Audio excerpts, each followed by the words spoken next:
Bonjour, ici Jessie et aujourd'hui je vais faire un petit retour sur mes lectures du mois de janvier. Je suis désolée de ne pas avoir posté de vidéo avant, mais il y a des travaux chez mes voisins, c'était très bruyant durant les dernières semaines. Ça se peut que vous entendiez encore des bruits, j'ai aucun contrôle sur mon environnement malheureusement. Désolée.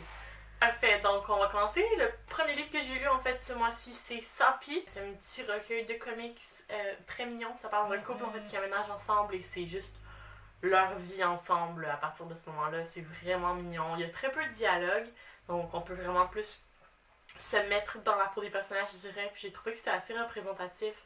Je suis sûrement pas la première à dire ça, mais ça m'a fait penser à moi et mon amoureux. Je pense que tout le monde se voit un peu là-dedans. C'est vraiment cute. Donc j'ai donné un gros 5 étoiles pour ça. C'était vraiment bon. Ensuite, j'ai lu Les Cousines Vampires d'Alexandre Fontaine-Rousseau et les dessins sont faits de Caton. Donc, c'est un des livres que j'ai acheté quand j'étais à Québec avec ma meilleure amie. Et je lui ai donné un autre 4 étoiles sur 5. Dans le fond, j'ai trouvé ça assez bon. Cependant, la fin est très abrupte. J'espère qu'il va y avoir un second tome. Ce serait vraiment fun. Ce serait très intéressant à voir. Et comme vous le savez, l'histoire de vampires, moi, ça me plaît toujours. Quelque chose dans les dessins qui m'ont un petit peu fait penser à Carmilla, qui est une nouvelle sur les vampires. Mais c'est probablement juste parce que l'édition de Carmilla que j'ai lue avait des beaux dessins aussi. Donc... je pense que c'est plus ça que les thèmes, même si ça parle de vampires. Quand même. Un bon 4 étoiles, c'était très divertissant. Ensuite, j'ai lu Crooked Kingdom de Leigh Bardugo, qui est la suite de Six of Crows, bien sûr. J'ai donné un gros 5 étoiles, c'était encore mieux que Six of Crows. C'était mieux que ce à quoi je m'attendais. Celui-ci était vraiment plus... c'était plus un livre, dans le fond, qui se basait sur les personnages que sur l'histoire, ce qui est vraiment intéressant. J'aime les deux, j'aime autant un livre qui va vraiment plus se concentrer sur l'histoire que sur les personnages, puis j'ai les livres qui sont plus sur les personnages que sur l'histoire. Mais celui-là c'était vraiment bien fait, puis on apprenait dans le fond des choses sur le passé des personnages, qu'on savait déjà ou qu'on devinait déjà, on en apprenait plus sur eux, sur comment ils se sentaient. Très émotif comme livre, vraiment bon, honnêtement j'ai hâte de le relire parce que c'était vraiment génial. Et en plus, il est aussi magnifique que son prédécesseur. On aime ça les beaux livres ici. Ensuite, j'ai lu à la fin, ils ont dit à tout le monde d'aller se rhabiller de Laurence Leduc Primo, auquel j'ai également donné un 4 étoiles.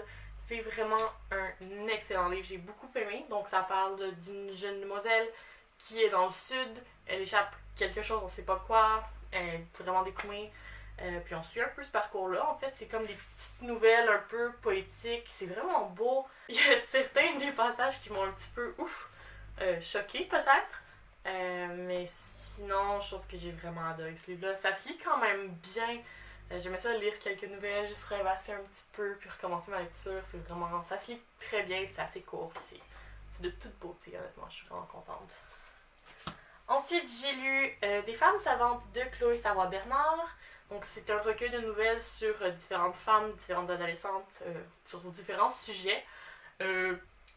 Je veux dire un gros warning pour les gens qui ont peut-être vécu des situations difficiles comme le viol ou la violence conjugale. C'est peut-être pas le livre pour vous parce que ça aborde quand même ce sujet-là de façon très crue et très choquante. Donc si c'est le genre de choses qui vous met mal à l'aise ou qui vous fait sentir pas bien, peut-être pas lire ce livre-là, ce sera pas bon pour vous. Il y a plusieurs passages qui m'ont vraiment chamboulé, je dirais. C'est assez fort, c'est assez violent. Et ça fait presque un mois que je l'ai fini et je ne sais toujours pas ce que j'en pense, honnêtement. Je vais faire une vidéo là-dessus, je l'avais promis, je sais que je vais le faire, ça va être plus tard, cependant parce que je veux vraiment le relire. Il y avait beaucoup de références à d'autres livres, à de la poésie, à la culture populaire, donc je vais essayer vraiment de comprendre mieux le livre, de l'analyser plus en détail avant de faire ma vidéo là-dessus, parce que pour l'instant, je pourrais pas en dire tant. Je sais même pas si j'ai aimé ou pas le livre, c'est à ce point-là. C'est vraiment plus complexe que ce à quoi je m'attendais, je pense, et ouais, c'est ça. C'est très précis comme truc, mais ouais. C'est comme ça. Ensuite, j'ai lu une autre suite, donc c'est Wind Witch de Susan Dennard, donc c'est la suite de Truth Witch. Et celui-là aussi, j'ai vraiment aimé ça, j'ai donné un gros 4 étoiles.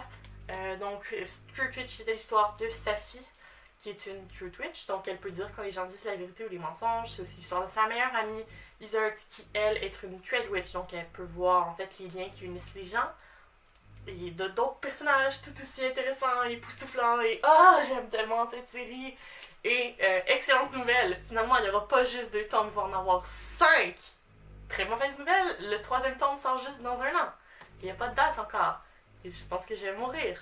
C'est terrible. Je sais pas ce que je vais faire, honnêtement, j'aime tellement ces livres. Bon, si vous cherchiez une raison de plus de lire Truth Witch, la suite est vraiment excellente. Donc, pourquoi pas? Donc, j'ai donné un autre gros 4 étoiles. Et enfin, le dernier livre que j'ai lu au mois de janvier, c'était Rogue One, A Star Wars Story d'Alexander Freed. Donc, c'est la novélisation du film de Rogue One. L'histoire était excellente, évidemment. C'est exactement ce à quoi je m'attendais. J'étais quand même surprise parce que c'est une novélisation qui part d'un film au lieu du contraire. Je sais qu'on voit souvent ça, un film qui se base sur un livre. Donc, j'avais pas tant d'attentes au niveau de l'écriture, mais Freed a réussi à quand même amener une bonne atmosphère. Il y a vraiment plus poussé au niveau du personnage. Le rythme était vraiment excellent jusqu'à peut-être la fin, je dirais. Un peu moins de 100 pages avant la fin, ça commence à devenir vraiment bizarre. C'est là où ça devrait aller plus vite, justement, parce qu'il y a beaucoup d'actions qui se passent. Je trouvais que ça ralentissait. Donc ça m'a un peu mis... Hein? Mais sinon, le reste du livre, j'ai vraiment aimé ça. C'est pour ça que j'ai donné la note de 4 étoiles sur 5. Donc, c'est quand même pas si mal. Il y a juste un des livres que je voulais lire que j'ai pas réussi à lire. Et j'en ai lu quelques-uns de plus. Donc, je pense que ça va assez bien pour moi en 2017. On aime ça. Donc, oui. En plus, toutes des bonnes lectures, des 4 à 5 étoiles, là, c'est excellent. Je suis vraiment contente. L'année commence très bien de manière littéraire, en tout cas. Que c'est génial. Sur ce, je vous dis merci et à la prochaine!